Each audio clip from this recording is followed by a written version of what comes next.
m'appelle Manon Gardner. J'ai un diagnostic de sclérose en plaques depuis 2004. En fait, comment ça a commencé?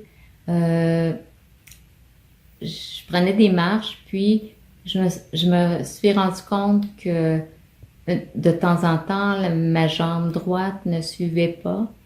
Alors, je te l'ai consulté, puis c'est comme ça qu'on a diagnostiqué la sclérose en plaques.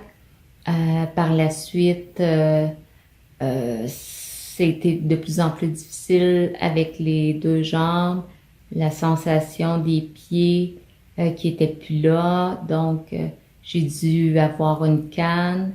Après, c'était des béquilles, problème de fuite urinaire. Euh, Puis en 2012, j'ai dû me rendre à l'évidence que je devais être en fauteuil roulant pour fonctionner un minimum. Et c'est à ce moment-là que j'ai dû quitter mon emploi.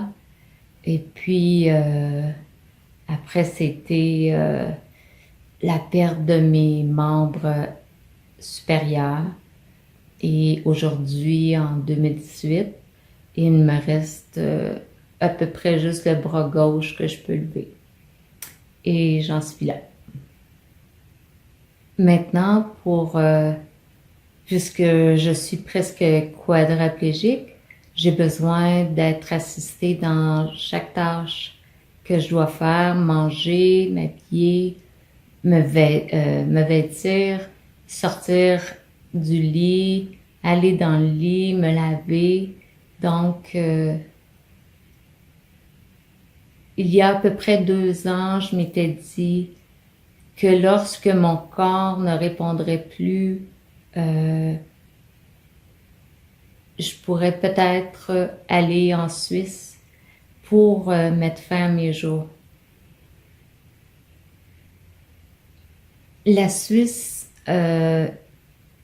pour moi, était une possibilité, mais j'ai vite compris que c'est pas ce que je désirais, de laisser toute ma famille ici et puis tous mes amis pour les quitter de cette façon-là. Non, moi je voulais mourir avec les gens qui m'aiment autour de moi. J'aurais aimé avoir accès à l'aide médicale à mourir, mais la sclérose en plaques, on n'en meurt pas. Alors, je suis en dehors de ce programme-là. Et puis, c'est vraiment dommage parce que, étant donné que j'ai pas accès à des médicaments pour me faire mourir, je connais pas de pusher, puis j'ai pas, puis je voulais pas faire ça de façon violente en me pendant ou pour ceux qui restent. J'ai décidé d'arrêter de m'alimenter pour ensuite arrêter de m'hydrater. Puis à ce moment-là, quand j'arrêterai de m'hydrater, j'aurai droit avec le CLSC à des soins de confort pour que je ne puisse pas, parce que je veux pas souffrir. Puis cette possibilité-là, ce que je fais me convient très bien. J'ai pas peur, je suis prête. C'est vraiment, je suis vraiment lucide avec ma décision. J'ai eu le temps de faire le tour avec ma famille, mes amis. Je suis vraiment fière de comment j'ai géré ça. Puis c'est ça. Dans 2 jours, j'arrête de m'hydrater.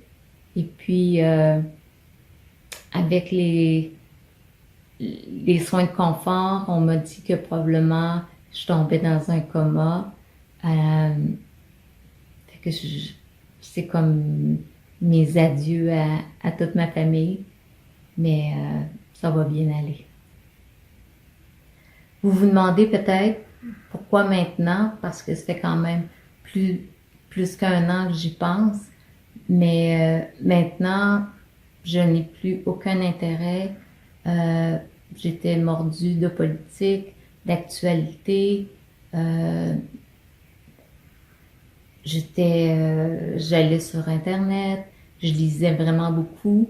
Puis tout à coup, tous ces intérêts-là sont tombés. Donc là maintenant, mon quotidien, c'est d'écouter la télé, en rafale, des séries. Euh, donc je me vois pas continuer comme ça jusqu'à je sais pas quel âge, j'ai juste 54, mais encore 25 ans comme ça, non, ça suffit. Les gens me disent très souvent que je suis courageuse de, de faire ce que je fais, arrêter de m'alimenter, bientôt arrêter de m'hydrater. Mais j'ai pas le choix de passer par là ou à peu près. Là. Oui, j'ai le choix, mais si je veux en finir, pour moi, c'était la façon la plus correcte de le faire.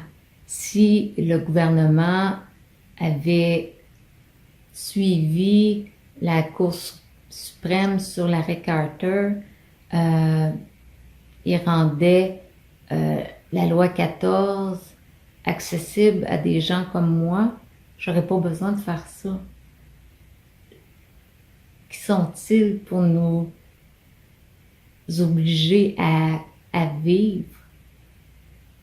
Il me semble que j'ai toute ma tête, j'ai toute ma raison. Je dois être capable de décider pour moi. C'est vraiment dommage. Je souhaite que le gouvernement ouvre les yeux là-dessus pour les autres là, qui voudront faire la même chose.